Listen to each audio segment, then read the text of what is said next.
माता जी, एक सवाल जो आपने और रवि प्रताप सिंह जी ने उठाया है, जी आप कुछ कह रही हैं माता जी, प्लीज बोलिए। बस यही था कि मैं नहीं चाहती थी कि पब्लिक हो, पर ये तो सवाल उठना ही है ना, बहू कहाँ है, बहू कहाँ है। तो हम मजबूर हो गए बताने के लिए। नहीं तो 1 साल हो गया, हमारे परिवार वाले को भी पता नहीं था कि मेरी बहू कहाँ है। हम बताए नहीं थे। मेरे पिताजी को ये बात नहीं था कि हमारी बहू हमारा घर छोड़ के चली गई। हमारे भाइयों को ये पता नहीं था राष्ट्रपति भवन में जाने से पहले तक कि हमारे साथ ऐसा हुआ है।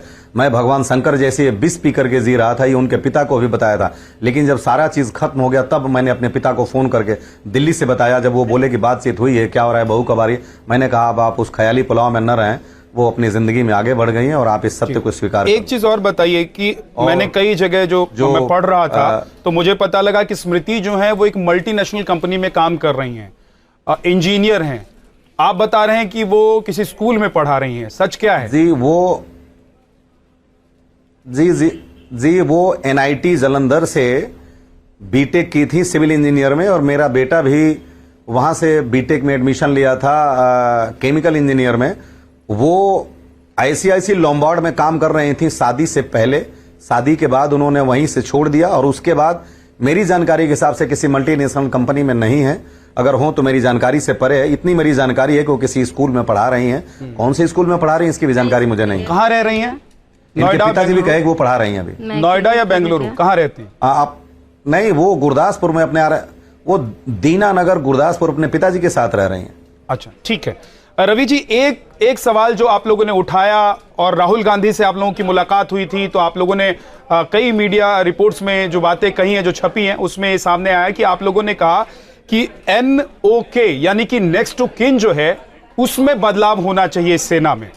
और मैं जरा अपने दर्शकों के लिए एक बार बता देता हूं कि NOK क्या है। नेक्स्ट टू किन यानी कि जो किसी फौजी का सबसे करीबी होता है, उसके नाम शहादत के बाद या कोई फौज में रहते हुए शहीद हो जाता है, बलिदान उसका होता है, तो उसके बाद तमाम जो उसको प्राप्त होने वाली संपत्ति है या जो धनराशि है वो उसको चली जाती है। उस पर आप लोगों ने सवाल उठाया, आपने उसको बदलने की बात कही। क्यों आप लोगों ने ऐसी बात कही? हाँ बिल्कुल, आपका बहुत वैलिड पॉइंट है जी। इसके पीछे एक लॉजिक है। जब कोई अधिकारी या जवान जब सेना में इनरोल्ड होता है तो उसकी एक सर्विस बुक बनती है, और उस सर्विस बुक में वो जिसको चाहता है उसको अपना नेक्स्ट ऑफ किन नियुक्त करता है।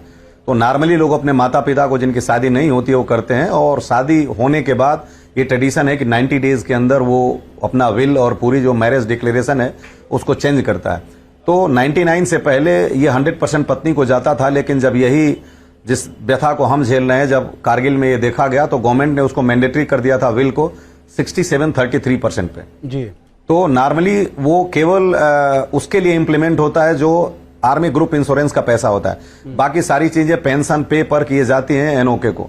तो मान लीजिए कि मैं तो एक रिटायर्ड हूं और पेंशन पा रहा हूं, और मेहनत करके जो भी मेरे बच्चे हैं मैं उनको पाल लूंगा और मुझे जरा भी फिक्र नहीं है। लेकिन वो लोग भी जिनका एक एक बेटा है, मेरे साथ भी एक आए थे, उन्होंने शायद पब्लिक नहीं किया, उनकी पत्नी भी चली गई। और मैं आपको बताऊं, मेजर मोहित शर्मा को भी अशोक चक्र मिला था, और गाजियाबाद में उनकी माताजी रहती हैं, जो कि उन्होंने उस कर्ज भी दिया था अपने बेटे के नाम का उस मकान का, और वो मकान भी उनके पास नहीं है। तो बहुत से लोग जो रोड पे आ गए। तो इसमें एक रेशनल चेंजिंग होना चाहिए NOK का, कि अगर आपके पीछे लेगेसी कितनी है, कम से कम देखिए, माँ बाप का दुख कभी भी इस शहादत से, हमारी जिंदगी से मौत के हम जितने करीब जाएंगे बढ़ता जाएगा।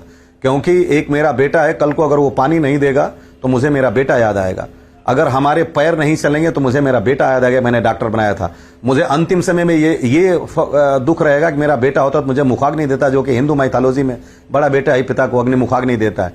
तो माँ बाप का जो दर्द है वो ग्रेजुअली उस एकम के चांद के माफिक है, जो पूर्णिमा को मौत के दिन पूर्ण रूप से हमारे लिए भयावह हो जाएगा, किसी के लिए भी। और बाकी सारे लोग, भाई बहन, इनके over a period of time अपनी अपनी जिंदगी में खुश हो जाएंगे, खत्म हो जाएगा।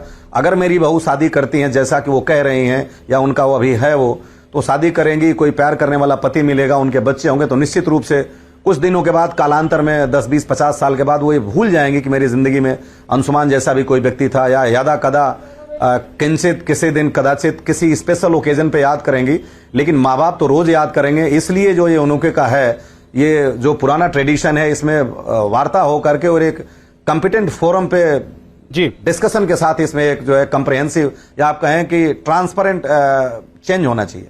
माता जी, रवि प्रताप जी जो बातें कह रहे हैं, होना चाहिए मेरे कहने का मतलब। जी बिल्कुल, ये हर एक माँ बाप जो जिसके बच्चे फौज में हैं वो शायद सोचते होंगे, लेकिन कभी वो सवाल ये उठा नहीं पाए होंगे, या कभी उनको वो प्लेटफॉर्म नहीं मिला होगा। आप भी ऐसा चाहती हैं जैसा आपके पति कह रहे हैं? मैं यही सोच के जब राहुल जी वहाँ मुझे भवन में मिले तो मेरे दिमाग में यही चल रहा था।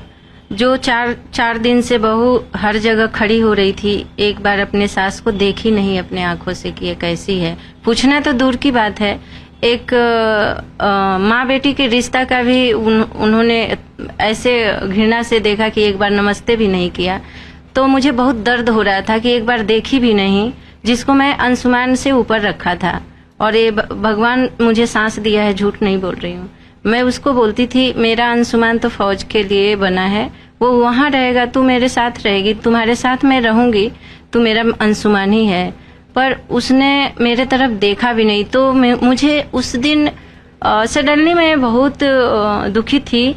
तो राहुल जी जैसे आए मेरे सामने में, मुझे देखे और मुझे सर पे हाथ फेरे और सांत्वना देने लगे कि हम आपके साथ हैं, दुखी ना हो, बहुत बड़ा काम करके गया है।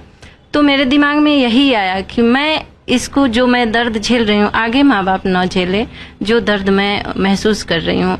और कुछ नहीं माँ बाप को चाहिए होता है, औलाद चाहिए होता है। पर जब औलाद भी नहीं है और वो सम्मान भी बहू नहीं दे रही है, सम्मान के लिए मैं तड़प रही थी और कुछ नहीं सर, एक चीज और कुछ जोड़ना भी चाहूंगा नहीं। सर, हमारे बेटे का जो ऑफिशियल परमानेंट एड्रेस है वो भी उन्होंने 5 फरवरी 2024 को बिना हमारी कंसेंट के और बिना हमारी जानकारी में चेंज करा दिया। जो हम राष्ट्रपति भवन में गए हैं तब पता चला कि अधिकारी का जो जिला सैनिक बोर्ड है वो भी चेंज हो चुका है, फ्रॉम देवरिया टू गुरदासपुर। अच्छा जी, तो राहुल गांधी से माता जी क्या बात हुई? राहुल गांधी ने आपको आश्वासन दिया, राहुल गांधी ने आपको कहा कि हम ये NOK जो है इसको चेंज करवा देंगे, कैसे चेंज करवा देंगे, क्या बोले हो?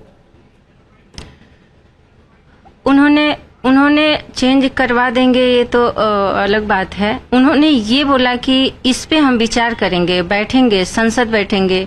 हम वो प्रॉपर राजनाथ जी का नाम लेके बताए कि मैं उनसे मिलूंगा और इस पे चर्चा होगी, जो बन पड़ेगा ये होना चाहिए, क्योंकि ये बहुत हो रहा है। तो वो बोले 100% इस पे चर्चा होनी चाहिए, और बोले कि कोशिश करेंगे कि हम इसमें चेंज करें जी। जो माँ बाप दुख झेल रहे हैं। तो मैं अपने लिए नहीं, मैं आगे के लिए, माँ बाप के लिए मैं सोच के गई थी उनसे मिलने।